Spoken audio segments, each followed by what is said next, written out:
الله وبركاته.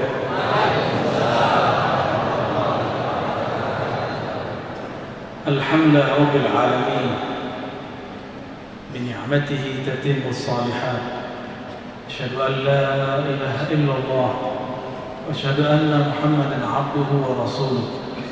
اللهم صل على سيد الأرواح، سيد الوجود، سيد القومين، سيد الأنبياء والمرسلين، نبينا محمد وعلى آله والمهدي خليفته وسلم. الصلاة والسلام عليك يا سيدنا يا رسول الله. Salam atas engkau wahai baginda ya Rasulullah. Jazallahu anka ya Sayyidina ya Rasulullah. Semoga Allah menempatkan engkau dengan maqam tertinggi wahai baginda Rasulullah. Jamaah yang dicintai Allah, Allah hanya memandang ke dalam qalbu. Jika kita ingin dipandang oleh seseorang yang cantik, yang gagah, maka wajah ini dibaguskan, wajah ini dicuci. Mungkin sebagian orang dia bedaki, bajunya juga dibaguskan, dibersihkan, kalau perlu disetrika, bahkan jika perlu dibeli yang baru, karena ingin dipandang. Khawatir jika dekat bau, maka kita beli deodoran, kita pakai parfum, supaya yang duduk bersama kita merasa nyaman. Jika kepada makhluk kita seperti itu, ingin dipandang wajahnya, kita bersihkan wajah. Jika ingin bertemu seseorang spesial, kita bagus-baguskan baju. Kenapa ketika ingin bertemu Allah tidak membaguskan qalbu? Kalau kita habis makan coklat atau makan yang berkuah, ada kotoran di mulut, kita lap. Benar? Berani ketemu seseorang tanpa lap? Jika kita tidak berani bertemu seorang makhluk sebelum membersihkan wajah, kenapa engkau berani datang kepada Allah sebelum membersihkan qalbu? Nekat kita bertuhan. Itu sebabnya kita ditolak di pintu. Bab menuju Allah itu menolak kita. Jangankan kehadiran Allah, hadir di masjid dalam keadaan tidak suci, berani? Tidak berani. Maka adab seorang salik, seorang murid, seorang yang mencari ridha Allah, meskipun tidak ada yang tahu, janganlah kentut di dalam masjid, kecuali sudah penyakit, tidak bisa tahan kentut. Bapak ibu sahabat saudara yang melakukan Allah, ikhwan akhwat fillah, di dalam Al-Quran Allah berbicara qalbu lebih dari 100 kali. Kenapa Allah berbicara tentang qalbu lebih dari 100 kali? Karena Allah mementingkan qalbu melebihi qalibu. Qalib penampilan fisik ini, ketaatan yang zahir, celana, sarung, serban, rida, shawl, itu qalib yang Allah pandang qalbu. Maka saya mengajak diri saya sendiri dan kita semua, mari hiasi qalbu dengan nama-nama Allah. Kita tidak mungkin menjadi hamba yang bersih mutlak, karena kita bukan Rasul, kita bukan Nabi. Wali mungkin juga belum tahu, tapi Allah selalu membuka harapan dan mengatakan, Innallaha tawwab. Allah itu penerima orang yang mengaku salah. Kita ini tidak dituntut untuk bersih mutlak. Kita cuma diminta, akuilah jika engkau salah. Salat tadi tidak khusyuk, kita ngaku, ya Allah, aku berusaha khusyuk tapi aku tidak sanggup khusyuk. Engkaulah yang memberi khusyuk, ya Allah. Maka berikan kami pengenangan mengenai Engkau, ya Allah, sehingga rasa khusyuk itu muncul. Amin ya Rabbal alamin. Maka beragama jangan menyusahkan diri. Jangan kemudian mengatakan saya belum suci, saya ingin jadi orang suci dulu baru ganti kopiah. Tidak. Suci di situ artinya berusaha untuk suci, bukan suci yang mutlak. Maka di dalam Al-Quran ada kalimat di surat Al-Waqi'ah, la yamassuhu illa al-mutahharun. Tidaklah menyentuh Al-Quran kecuali yang mutahhar. Mutahhar artinya yang disucikan. Siapa yang mensucikan kita? Allah sendiri jua. Bukanlah Ar-Razi yang membersihkan dirinya, bukanlah hamba membersihkan dirinya. Hamba minta dibersihkan kepada Allah Subhanahu wa taala. Itulah makna astaghfirullah. Jika seorang baginda Rasul sallallahu alaihi wasallam masih merasa berdosa padahal beliau tidak berdosa, kenapa ada hari ini orang merasa dirinya tidak berdosa?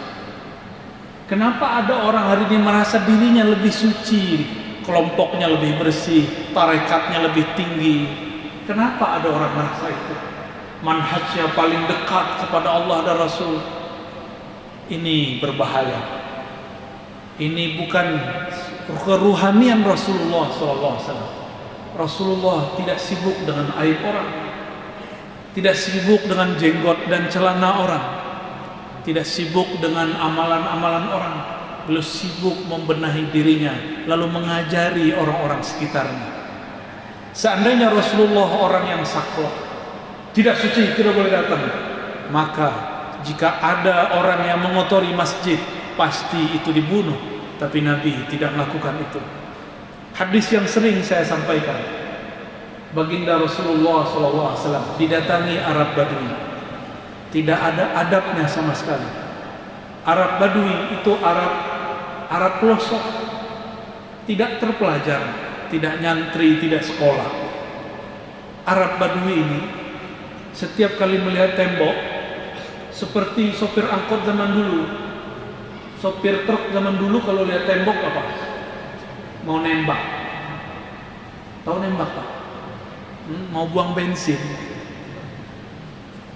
Ini si Arab Badui melihat tembok kok bagus-bagus begini nggak disirami, maka dia siramilah tembok masjid Rasulullah dengan bensin yang dia punya. Baulah. Di saat dia asik mengeluarkan hajatnya, tiba-tiba sahabat hendak memukulnya. Ketika itu Nabi mengatakan, da'uhu, biarkan dia menyelesaikan hajatnya. Coba Bapak bayangkan, kalau ada orang sedang buang air, lalu kita ganggu, dia nanti dari mengarah ke sana, dia mengarah kepada kita. Apa yang terjadi? Ada tembakan ke sasaran yang lain. Najis berceceran kemana-mana. Maka Nabi SAW mengatakan, da'uhu, biarkan dia. Apakah orang ini dihukum? Tidak.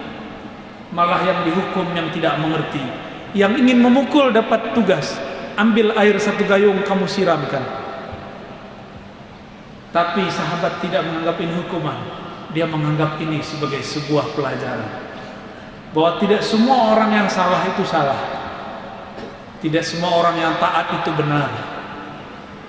Banyak orang salah, dia sedang mencari kebenaran. Banyak orang taat, tapi merasa paling benar. Semoga kita tidak termasuk dua-duanya. Semoga kita termasuk talabatul ilm, penuntut ilmu. Orang yang baru merasa belajar sholat, belum merasa sholat. Itu merasa belajar sholat. Belajar itu usaha. Usaha itu disebut iqamatus sholat. Aqimis sholat artinya berusahalah melatih dirimu sholat. Kalau ada orang merasa sholat, Allah katakan fawailul lil musallin, celaka bagi orang yang merasa sholat. Jadi nanti jika ada orang belum sholat, kita tidak boleh hina, ya, sepakat? Apalagi cuma beda pilihan politik, beda dia sholat, kita sholat, dia tidak sholat, tidak boleh hina. Apalagi cuma beda coblosan, ya. Tapi kewarasan rohani ini hilang beberapa tahun ini. Saya berharap jamaah kembali waras, ya, kembali kepada akal sehatnya. Ulul albab, orang yang mempunyai akal pikiran yang cerdas. Mau? Nanti kalau 2024 beda pilihan, siap untuk berbeda? Ya, jangan termakan lagi oleh hoax. Ya, siap? Insya Allah negeri ini diberkahi. Di saat semua negeri sedang hiruk pikuk menghadapi virus, alhamdulillah Allah masih izinkan kita berkumpul. Terima kasih kepada ulama, umara, pengurus masjid, ya. Semoga mereka diberkahi Allah yang mengizinkan kita semua. Suatu kali Nabi SAW berdoa, hadis Sahih Bukhari, Allahumma inni as'aluka salamatas sadri.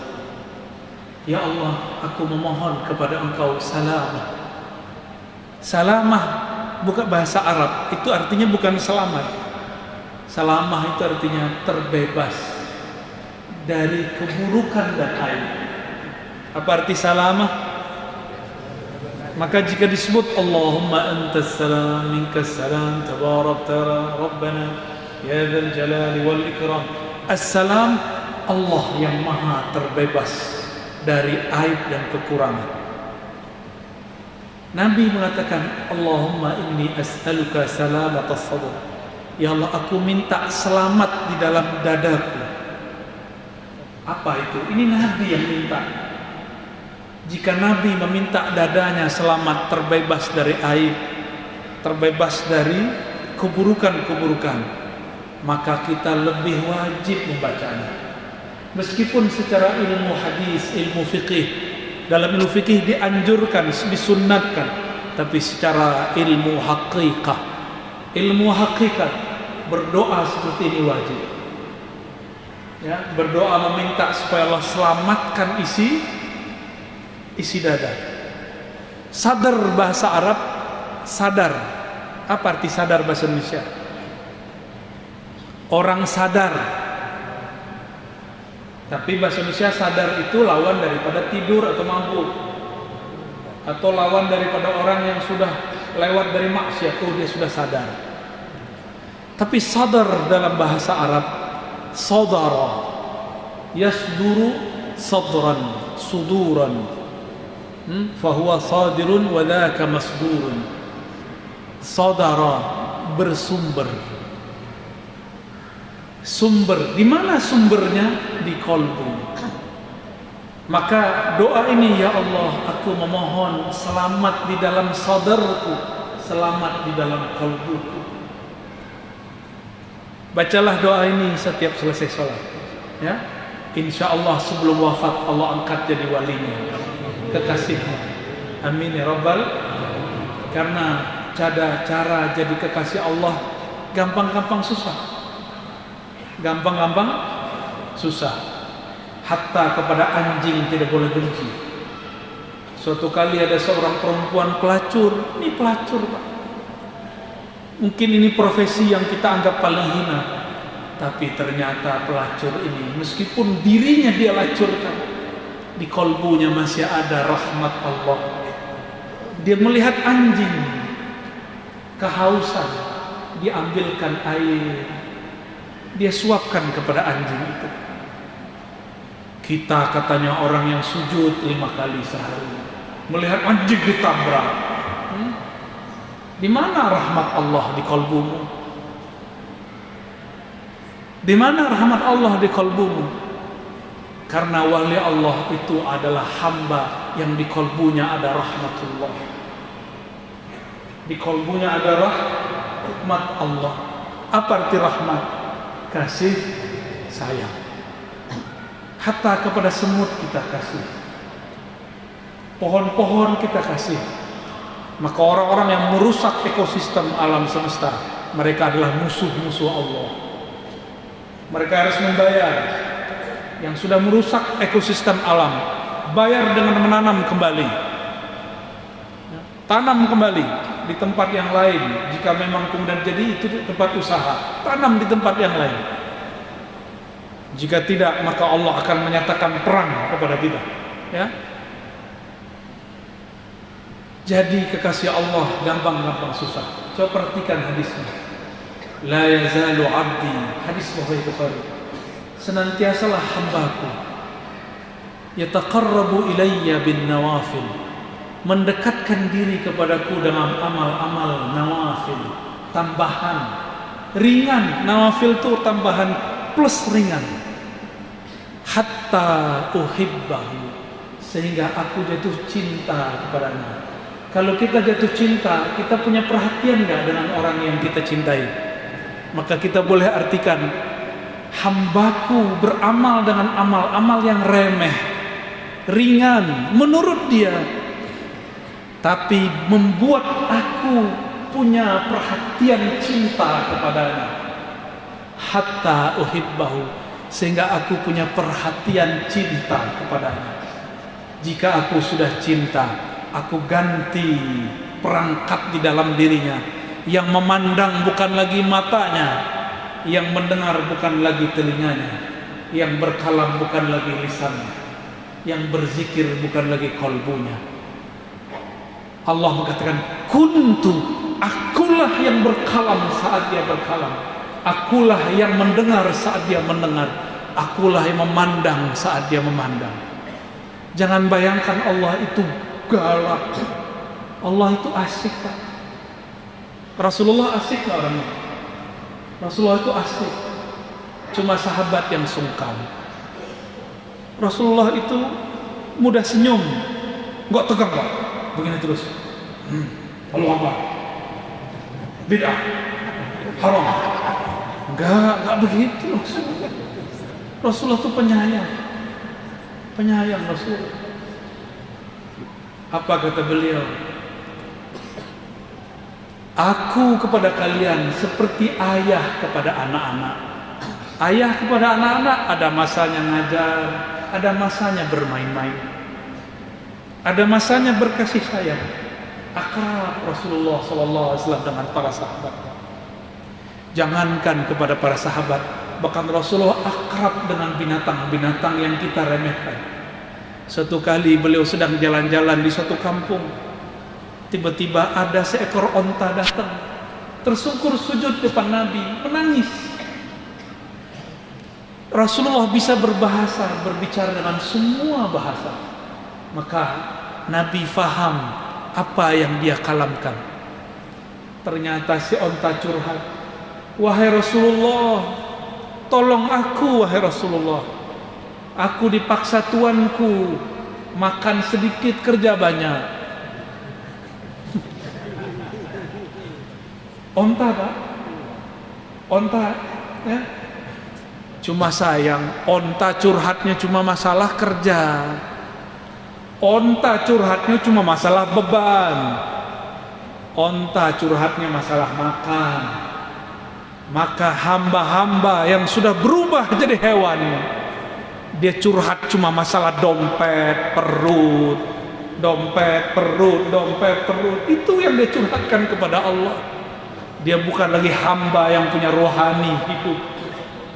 Dia sudah menjadi karakter yang lain. Bukan lagi karakter seorang manusia. Jadi kalau curhat kepada Allah, jangan curhat masalah dunia. Apa beda ente dengan onta? Allah sebelum kita dicipta sudah tahu masalah kita. Sudah atau belum? Terus untuk apa kita kasih tahu kepada Allah? Kalau doa minta keteguhan, bukan minta macam-macam. Ya Allah, berikan Al-Fat, As-Samad, lam yalid wa lam yulad. Al-Fat itu artinya kan ahad, sama ya.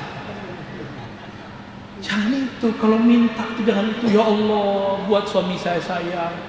Itu biasa. Ya Allah, banyakkan bini. Itu biasa. Jangan itu yang diminta. Yang diminta bukan itu. Ya Allah, banyakkan rumah. Jangan. Coba lihat Nabi mengajarkan doa apa. Kita sudah hafal semua. Allahumma a'inni ala dzikrika wa syukrika wa husni ibadat. Ya Allah, bantu aku berzikir. Enggak minta banyak zikir, minta dibantu supaya bisa karena nama Allah sangat berat. Wa syukrika, bersyukur. Enggak minta fulus, tapi kalau fulus sudah punya bersyukur kan? Kalau harinya banyak bersyukur aja. Anak-anak, dulu saya sendiri, anak saya banyak. Nabi Adam itu senang melihat umatnya sekarang banyak yang sholat. Kata baginda Rasul SAW, inni mukatsirun bikumul umam. Aku berbangga dengan umat yang lain karena umatku banyak. Jadi kita yang muwahhidin ini, yang cuma atu ini kurang membanggakan Rasul. Kayaknya ada yang nggak sepakat. Mohon maaf, itu canda aja ya. Kembali ke bagian tadi. Nabi tidak mengajarkan minta barang. Nabi mengajarkan tujuan. Tujuan kalau punya harta supaya apa? Supaya bisa beramal soleh, bersyukur. Jangan minta hartanya takut lupa diri. Mintalah syukurnya. Ya. Jangan minta ujian, minta sabar.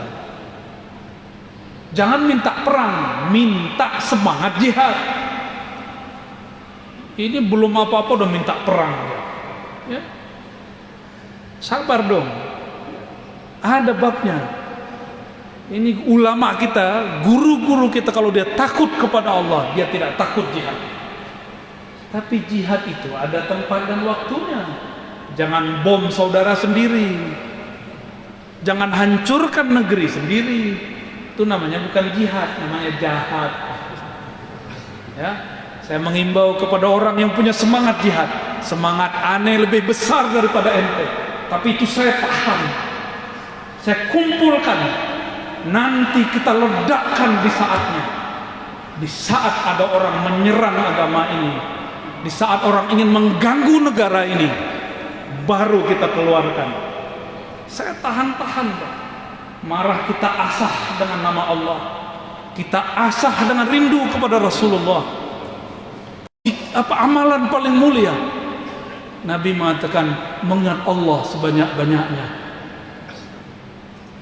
Baik engkau lagi sholat, lagi zikir, lagi sedekah, hatta jihad. Ternyata orang berjihad kalau nggak zikir, jihadnya kurang sempurna. Makanya banyak orang jihad niatnya tidak benar, mau menikahi 72 bidadari, ya salam. Sedikit itu bro, ya, menikahi 72 bidadari itu sedikit. Ente kalau masuk surga 1000 aja sedikit. Terlalu rendah masuk surga, cuma urusan bainal fakhidain, antara dua paha. Itu terlalu hina ente masuk surga begitu. Mending datang ke lokalisasi aja. Jihad bukan itu. Jihad li'ila'i kalimatillahi hiyal ulya, untuk menegakkan kalimah Allah yang tinggi. Sebelum meninggikan kalimah Allah di sana, tinggikan dulu di dalam diri. Ini di hati pun urusan nasi sebungkus sudah berontak. Gimana mau berjuang? Tersinggung sedikit sudah pengen pecah. Beda paham sedikit buat kelompok baru. Antum tahu nggak kalau jihad itu pergesekannya lebih dahsyat daripada cuma beda-beda paham. Baru beda-beda yasinan, maga yasinan udah pecah. Baru beda cuma coblosan udah pecah. Baru beda maulid nggak maulidan sudah pecah. Orang lagi jihad nggak sempat mikirin itu. Semua bergerak cepat. Dan ini sudah dekat masanya. Negara-negara besar sudah buat senjata baru, beli senjata maju. Kita masih maulidan. Tenang, senjata kita justru di situ. Untuk apa antum, ya? Di dalam tank yang kuat, pakai anti peluru, tapi penakut. Untuk apa? Takut kita hanya kepada Allah Subhanahu wa ta'ala, ya. Tapi berani nggak boleh juga berlebihan. Maka Imam Al-Hakim At-Tirmizi mengajarkan ada cinta, ada takut. Cinta membuat orang berani. Benar nggak? Kalau cinta berani nembak sendiri. Khasyah, takut kepada Allah, membuat orang kemudian tidak berani bergerak. Dua ini harus ada di qalbi. Sahabat-sahabatku yang dimuliakan Allah, maka PR kita ke depan adalah mempelajari ilmu qalbi. Kalau sudah masuk ke dalam qalbi, dia tidak akan pernah keluar lagi. Dia akan terus. Qalbi itu di dalam lapisannya ada namanya fuad. Fuad ini bertanggung jawab di hadapan Allah nanti. Ya, sesungguhnya sam'a wal basara, pendengaran, penglihatan, wal fuada, dan fuad, semuanya itu dimintai pertanggungjawaban. Sekedar qalbu belum bertanggung jawab, tapi kalau sudah jadi fuad, sudah jadi keputusan di hati, maka dia dipertanggungjawabkan. Ya, apa beda qalbu dengan fuad? Di qalbu banyak lintasan, banyak was-was. Tapi kalau fuad, pendirian kita. Ini dihisab, hati-hati. Ya, itu dihisab. Sahabat-sahabat yang dimuliakan Allah, Nabi SAW, beliau mengatakan, ketika ada seseorang di antara sahabat tidak terkenal, tapi dia punya wiridnya salamatus sadar, membersihkan isi qalbi. Apa kata beliau? Akan duduk di tempat ini ahlul jannah. Jadi ahlul jannah, ahli surga, gak perlu bunuh orang. Mau jadi ahli surga, bersihkan dulu di sini. Di tempat yang lain ada sahabat ternyata belum terbukti setia. Seorang jawara, pendekar sakti, satu bisa lawan 5 orang sekaligus. Saktinya bukan main, bisa mengalahkan banyak orang. Tapi ketika malam hari dia berjuang, sahabat mengatakan, ya Rasulullah, itu ahli surga. Kata Nabi, tidak. Huwa ahlun nar, finnar, dia masuk neraka.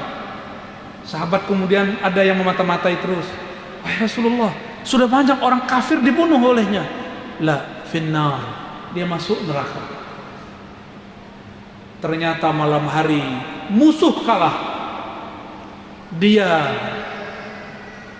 terjatuh karena kakinya luka, badannya tertusuk, tapi tidak mati. Sakit tidak tertahankan. Akhirnya diambil belatinya, dia tusukkan ke jantungnya, mati su'ul khatimah.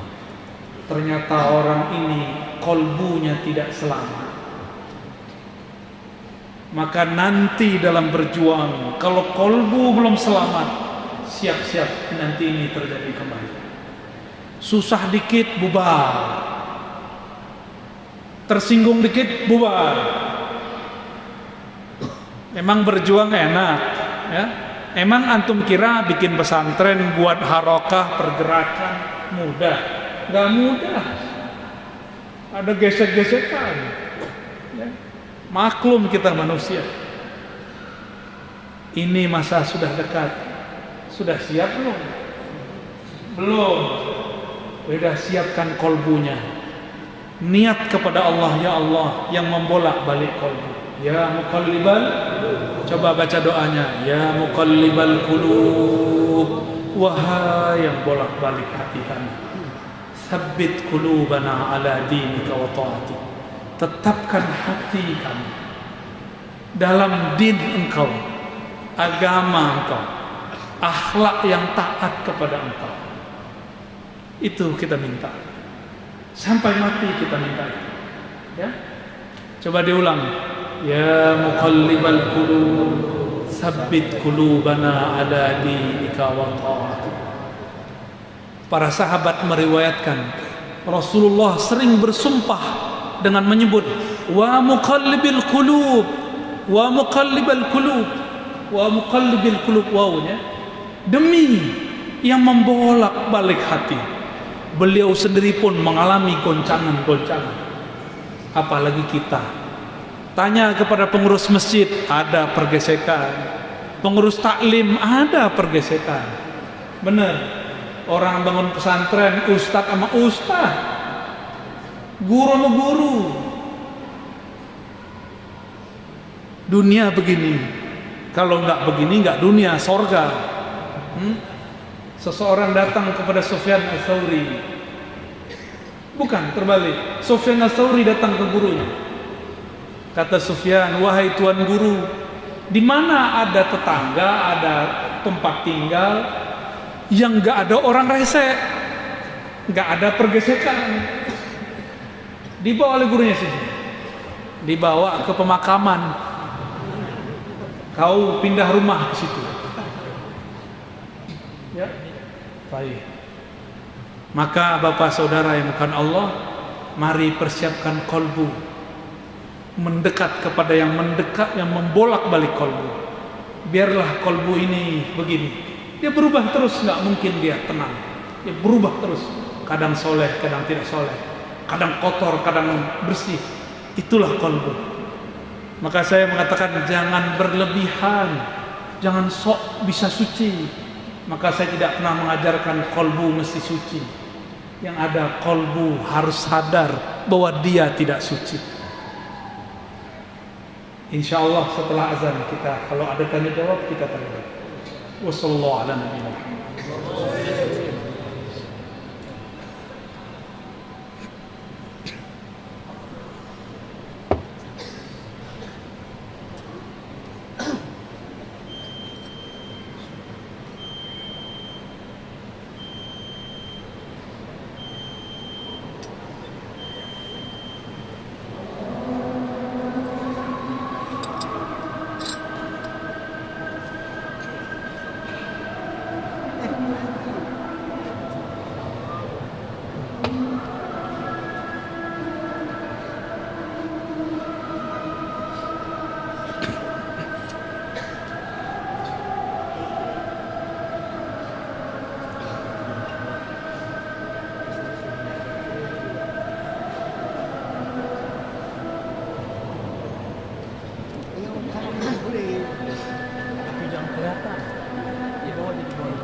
Ya.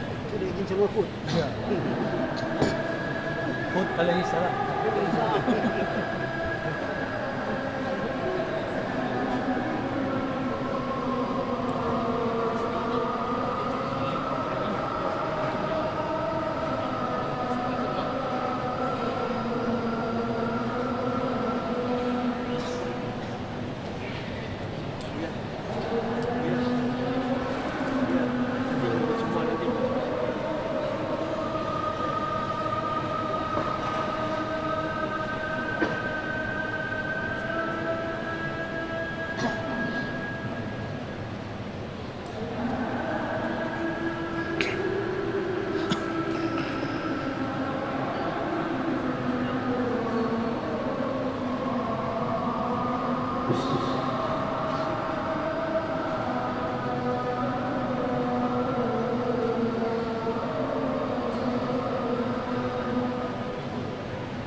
Antum atur ya, kebanyakan potong.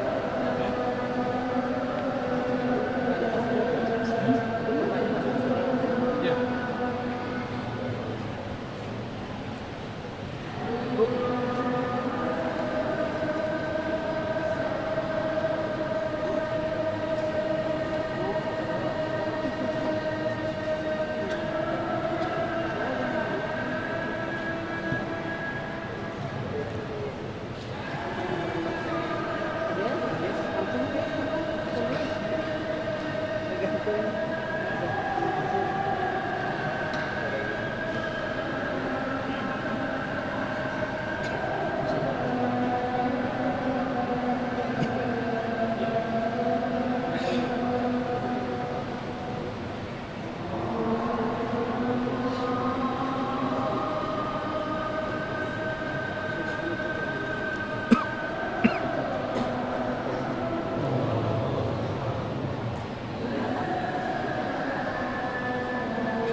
Baik, Bapak Ibu hadirin hadirin yang masih ada di sini yang dirahmati Allah.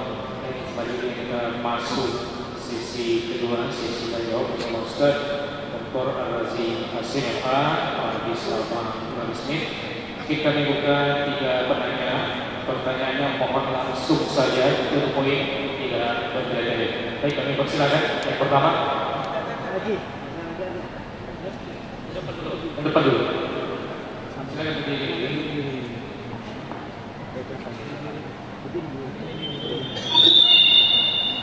Bismillahirrahmanirrahim. Assalamualaikum warahmatullahi wabarakatuh. Waalaikumsalam warahmatullahi wabarakatuh. Yang saya tanyakan bahwa kita ini kan adalah ada jasad dan ada ruh.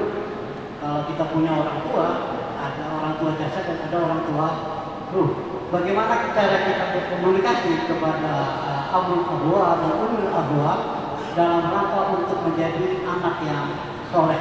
Syukran. Assalamualaikum warahmatullahi wabarakatuh. Assalamualaikum warahmatullahi wabarakatuh. Cara berkomunikasi dengan abul arwah, bapak rohani, ini cuma istilah. Bapak, ibu rohani, itu dengan cara menyapanya. Assalamualaikum ya Sayyidi ya Rasulullah. Sampaikan itu. Salam rindu atas engkau wahai ayah rohaniku.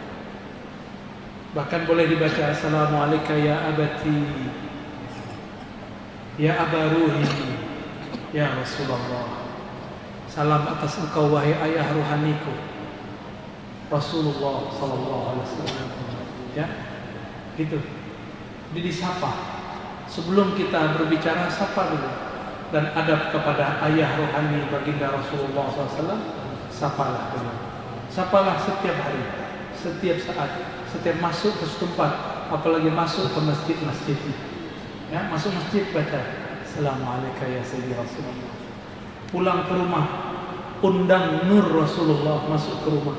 Assalamualaikum ya Rasulullah. Undang nur masuk ke rumah supaya rumah tidak panas. Kalau kita mau tengkar, kita ingat ada Rasul, cahayanya masuk. Kita malu kepada Rasulullah marah-marah kepada istri. Kita malu tengkar. Kita malu berbuat jorok kalau sudah mengucapkan salam ke dalam ruangan dan rumah. Ucapkan salam kepada mereka. Ya. Yang kedua. Assalamualaikum warahmatullahi wabarakatuh. Assalamualaikum. Terima kasih Bu ya. Saya tidak ada pertanyaan atau apa. Saya cuma mau bilang, saya datang dari jauh dari Sintang hanya untuk ketemu ya. Karena saya memang penggemar barat ya. Baik. Alhamdulillah 90% lebih di YouTube, di story itu memang Bu ya terus. Hanya itu saja Bu ya. Semoga bermanfaat. Terima kasih Bu ya. Assalamualaikum. Allahumma shalli ala sayyidina. Assalamualaikum warahmatullahi wabarakatuh. Oke. Buya yang saya muliakan, Ini yang maksud kalbu mukmin baitu apa maksud Buya? Ada ungkapan ulama, ini bukan hadis. Ingat, ini bukan hadis. Ini kebanyakan kawan-kawan saya pencinta kajian kolbu, tapi tidak mengerti ilmu hadis. Kalau sudah Arab disebut hadis. Tidak benar ya, harus diluruskan. Kalau bukan hadis, jangan katakan hadis. Ya, ini bukan hadis, ini kalimat ulama memahami makna daripada masjid. Innama ya'muru masajid Allah. Yang memakmurkan masjid Allah itu orang yang beriman, yang ngapain mendirikan sholat, bayarkan zakat dan selanjutnya. Lalu masjid itu bangunan ini atau orang yang sholat? Ada bangunan di Eropa, di Paris, di Prancis, di Spanyol, bahkan di Turki ada bangunan gereja yang jadi masjid. Masjid jadi gereja. Berarti yang disebut masjid itu bukan ornamen, arsitektur seperti ini. Ini budaya orang Indonesia buat masjid. Mesti ada kubahnya.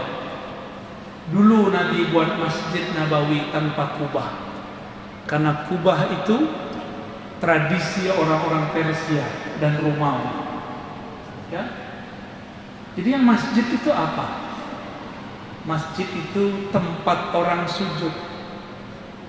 Banyak orang sujud, tapi kolbunya tidak sujud. Maka tempat kolbu sujud ini juga harus diketahui. Ya. Di bagian manakah kolbu kita sujud? Ketika seseorang mengenali rahasia kolbunya, maka dia akan sadar kolbul mukmin baitullah. Masjid hakiki itu ada di kolbu.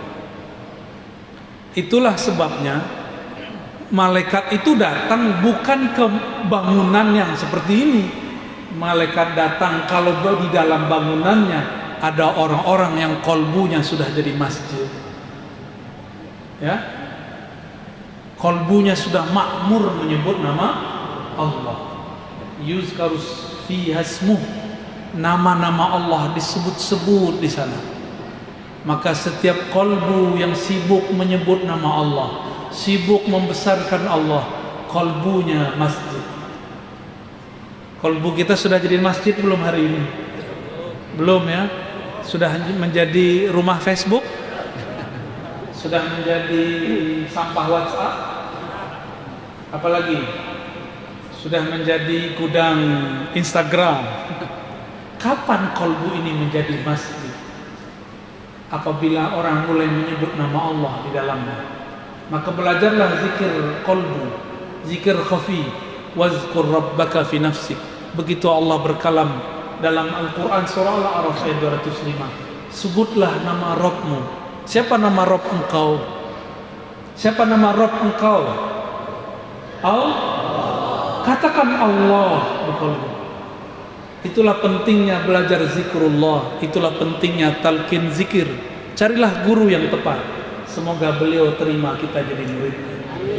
Amin ya rabbal alamin. Terima kasih. Assalamualaikum warahmatullahi wabarakatuh. Saya ingin bertanya, guru saya selalu kalau kita sholat belum takbiratul ihram mengucapkan ilahi maksudi wa maksudi. Lalu setelah salam tangan beliau selalu begini, lalu ini. Saya tanya yang dibaca itu apa itu? Istighfar. Jadi kalau kamu sholat hati kamu pasti tidak betul, maka bersifat kamu. Tapi ditanya ini, saya khawatir juga itu menambah hukum sholat. Lalu dikatakan bid'ah. Lalu yang ketiga, setelah baca doa, ketika dia berpikir, dia mengucapkan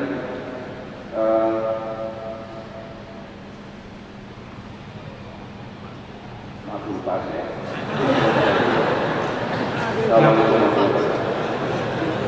Baik. Bapak didoain orang, pertanyaannya kebanyakan. Baik, sebelum sholat baca ilahi anta maksud. Jangankan itu Bapak bilang gorengan, boleh. Saya mau makan durian boleh juga. Yang penting jangan setelah takbir Pak ya. Tapi kalau Allah Akbar mau beli durian itu baru jangan. Ilahi durian maksudi. Itu baru masalah Pak ya. Tapi kalau sebelum takbir bebas.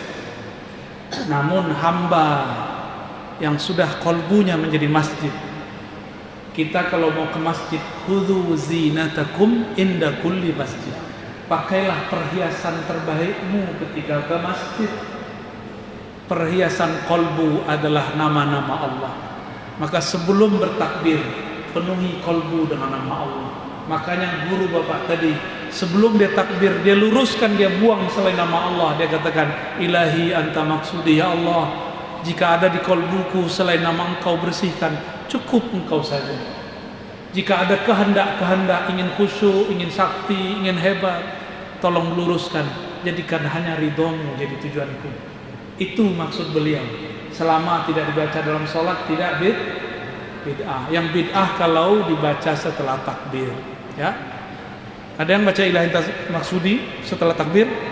Saya bilang ente ahli bid'ah. Ya. Terus ba'da salat, assalamualaikum, assalamualaikum. Salat udah selesai belum? Boleh guling-guling nggak? Boleh loncat-loncat nggak? Boleh dengerin YouTube saya nggak? Kalau cuma begini-begini gini, boleh nggak? Oh, kalau yang akhwat bedak-bedak. Boleh nggak bedak-bedak habis assalamualaikum? Ini nggak ada masalah. Adapun beliau begitu, karena Nabi dulu pernah setiap selesai sholat, beliau minta ampun kepada Allah. Karena Nabi tidak punya dosa, maka beliau tidak megang apa-apa. Beliau cuma merasa berdosa. Karena merasa kurang cukup bersyukur. Kalau kita ini banyak dosa, mulai dari otak nih yang jorok. Udah jorok kan hari ini? Tuh, jujurlah, walaupun kepalanya pakai songkok, dalamnya jorok. Saya sama. Otak saya ini sama kotornya dengan otak Bapak. Cuma bedanya Allah pertemukan saya guru-guru yang mengajarkan cara mengcleannya, membersihkannya. Jadi kalau mau sholat terasa nikmat lagi. Kita mau makan, piring kotor, bisa makan. Kita mau makan, di baju ada bisa makan.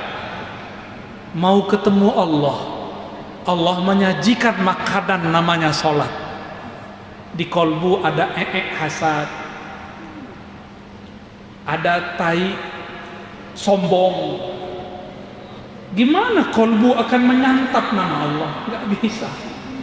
Maka sebelum sholat bersihkan kolbu, setelah sholat bersihkan kembali kolbu. Dengan cara kita hanya mampu berusaha istighfar. Allah lah yang membersihkannya. Ya. Baik. Bismillah. Assalamualaikum Ustaz. Assalamualaikum. Salam ta'zim, salam hormat Ustaz. Pertanyaan dari saya mengenai ayat ini Ustaz. Jadi ada kata Allah Subhanahu wa taala, "Menapa menginginkan ladina idza dzukira wajibun." Jadi bagaimana cara agar ketika kita baca Quran itu nikmat? Karena kalau saya sering mendengar ceramah Ustaz itu tentang bagaimana cara berkhulwat dengan Allah Subhanahu wa taala. Terus yang kedua yang terakhir, kemudian saya pernah mendengar karena kalau kita biasanya ada nanti kalau di akhirat akan ada ataupun bisa bilang hari ditampakkan semua kesalahan. Itu bagaimana pandangan ataupun daripada Islam kita ketika kita sebagai pendosa ini, bagaimana cara memotivasi yang terbaik pada diri kita? Kadang-kadang kita yang sebagai anak muda untuk melakukan kebaikan selalu dilakukan dengan bagaimana kesalahan-kesalahan itu di belakang. Bagaimana mau bicara Ustaz? Assalamualaikum. Supaya tertarik membaca WA, kenali dulu siapa yang ngirim WA. Supaya menarik membaca message, kenali dulu siapa yang mengirim message. Kalau yang mengirim si dia yang kita cinta, walaupun beberapa tahun yang lalu dibuka nggak, dibalas nggak, asik nggak balasnya. Tahu-tahu berbalas sudah 2 jam. Ya, begitulah orang yang sudah cinta kepada Allah. Maka tahu-tahu baca Quran sudah 3 jam. Tahu-tahu baca Quran sudah tamat. Kalau sudah kenal kepada Allah yang menurunkan. Tapi kenal kepada Allah, semakin engkau mengenalinya, semakin engkau menyadari betapa engkau tidak dapat mengenalnya. Karena dia sangat-sangat luas. Dia sangat-sangat hebat. Semakin kita mengenalinya, semakin kita sadar, aku tidak sanggup mengenal dirimu ya Allah. Hanya engkau yang mampu mengenal dirimu. Bagaimana dengan pertanyaan kedua? Kita sama-sama muda, cuma beda umur. Saya sudah kepala 3 ya. Kalau 35 itu kepala 3 apa kepala 4? 3 ya. Ntar lagi 36. Emang antum kira saya nggak pernah dosa? Saya pernah dosa. Dosa ke orang tua, dosa ke teman, dosa hati, dosa mata, dosa semua. Nggak ada di badan saya ini kecuali di situ ada dosa. Tapi syaitan punya was-was. Nama syaitannya Al-Khannas. Kata si Khannas, ngapain kamu tobat? Besok juga maksiat lagi. Itu si Khannas. Kalau kita paham, Khannas ini sudah berbohong, sudah sombong. Tahu apa dia takdir masa depan. Si Khannas bilang, ngapain kamu maksiat lagi, besok maksiat? Berarti dia seakan tahu besok terjadi. Jangan tertipu. Seorang mukmin menganggap umurnya ya hari ini. Walaupun kita punya planning setahun ke depan, sebulan ke depan, 7 tahun ke depan, tapi umur seorang mukmin hari ini, detik ini, maka detik ini juga dia tobat, karena dia nggak tahu setelah ini masih bisa tobat atau tidak. Jadi tobat gak usah ditunggu-tunggu. Kalau pertanyaannya bagaimana kalau nanti diulang lagi, itu urusan takdir masa depan. Takdir ente hari ini pilih takdir tobat atau putus asa. Takdir bisa dipilih. Namanya kasab, usaha. Sebatas itu kita bisa memilih. Selebihnya itu pilihan mutlak Allah Subhanahu wa ta'ala. Allah yang menguasai. Mungkinkah Allah berkehendak kepada hambanya keburukan? Gak mungkin. Kalaupun buruk kata si hamba, pasti ada baiknya. Ya. Jadi kalau kita merasa masa lalu, antum kan masih muda ya. Ini yang tua-tua ini maksiatnya lebih besar dari antum. Ini mau soleh kok. Paling cuma maksiat 2-3 kali kan, ngicip-ngicip. Ini maksiatnya banyak ini. Tersimpan dari kelopak matanya, hidungnya. Wajah ini bisa nyimpan memori. Kalau dibuka semuanya kan gawat. Ya? Maka kata Ibnu Athaillah Sekandari, orang hebat kasyaf itu bukan yang bisa membaca maksiat di tubuh orang, tapi dia bisa membaca di tubuh dirinya. Orang maju itu bukan yang putus asa karena masa lalunya, tapi dia berpikir baik untuk masa depannya. Maka tobat detik ini juga, sadari kesalahan kita detik ini juga. Ya, wallahu a'lam. Siapa tahu ada yang pulang di sini meninggal. Tobat sekarang Pak. Tapi saya minta umur kita dipanjangkan. Karena kita ingin berjuang sampai akhir zaman. Sampai Al-Imam Al-Mahdi muncul di muka bumi. Semoga Allah takdirkan kita bersamanya. Amin ya rabbal alamin. Berjuang bersamanya, bertempur bersamanya. Tidak gampang tersinggung, mudah memaafkan orang, berbaik sangka kepada Allah dan makhluknya. Khalas. Ya, Assalamualaikum warahmatullahi wabarakatuh. Assalamualaikum. Saya menyaksikan beliau di Banjarmasin mentalkin atau menghadiahkan zikir tahlil ya pada para jemaah. Kami juga di sini banyak yang berzikir dan tidak mendapatkan musik yang benar dan kayak begitu. Kami juga ingin mendapat urusan tentang bagaimana cara mencari musik yang benar itu pertama. Yang kedua,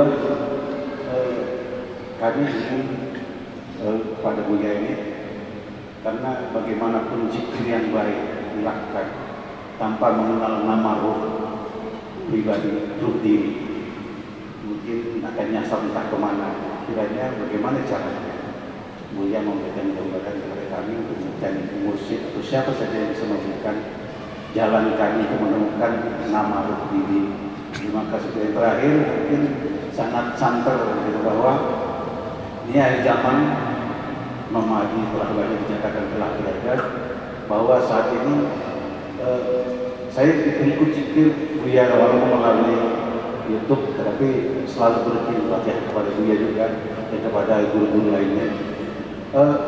Menurut para ulama atau pendapat Buya, jika kita mengikuti kajian seorang guru atau yang berada di YouTube ya, barangkali atau di media sosial lainnya secara utuh, secara utuh, tidak tertinggal sedikit pun dari ketikan-ketikan kalimatnya pada satu majelis tertentu. Apakah sah zikir kita itu mengikuti aliran itu, misalnya, karena kita yakin bahwa aliran itu benar dan sesuai dengan kajian. Kita punya kitab sendiri yang sama seperti itu. Terima kasih. Assalamualaikum warahmatullahi wabarakatuh. Assalamualaikum. Nama ruh, berbursid, dapat talqin, itu semua hak dari Allah. Jika memang kita dapat haknya, maka Allah mudahkan bertemu guru-gurunya. Ya, maka mohonlah kepada Allah supaya Allah memudahkan kita. Ya, yang penting jangan jauh-jauh dari kekasih-kekasih Allah. Dan yang kedua, mengenai berguru lewat online. Di zaman dulu ada berguru lewat risalah.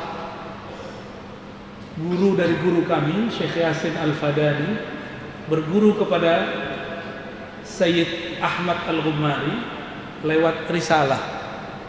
Sebelum bertemu beliau pakai surat dulu, lalu diijazahkan lewat risalah. Lalu Allah takdirkan mereka bertemu.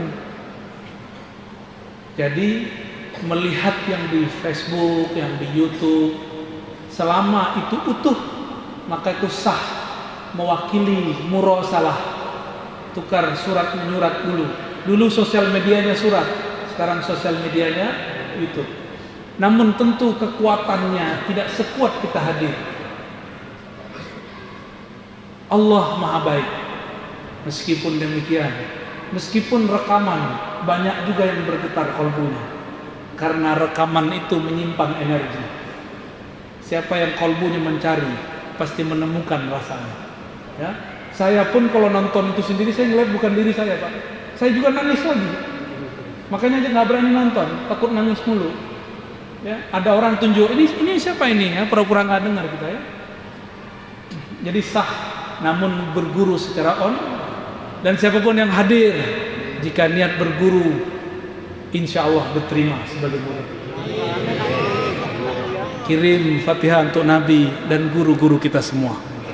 Walaupun satu huruf dia mengajar, apalagi guru yang mengajarkan cara berzikir, cara mengenalnya, cara mengenal kekasihnya. Itulah guru, sebenar-benar guru. Dan guru itu tidak sendiri. Sebagaimana di zaman Rasulullah SAW, guru itu tidak sendiri. Rasulullah memerintahkan Muaz, Ali, Abu Bakar, Umar, Utsman jadi guru, Salman jadi guru. Inilah gerakan akhir zaman. Jika sebuah thariqat itu benar, dia tidak akan bergerak sendiri. Jika harokah itu benar, maka harokahnya tidak gerak sendiri, dia bergerak dengan guru. Semuanya tidak merasa paling benar, semuanya hanya mencari kebenaran. Kita boleh mencari kebenaran, tapi tidak boleh merasa paling benar. Barangkali itu yang dapat saya sampaikan. Ya, setelah ini masih lanjut lagi. Ya? Oke. Ada penyerahan buku. Sebelumnya saya sampaikan dulu salam. Assalamualaikum warahmatullahi wabarakatuh.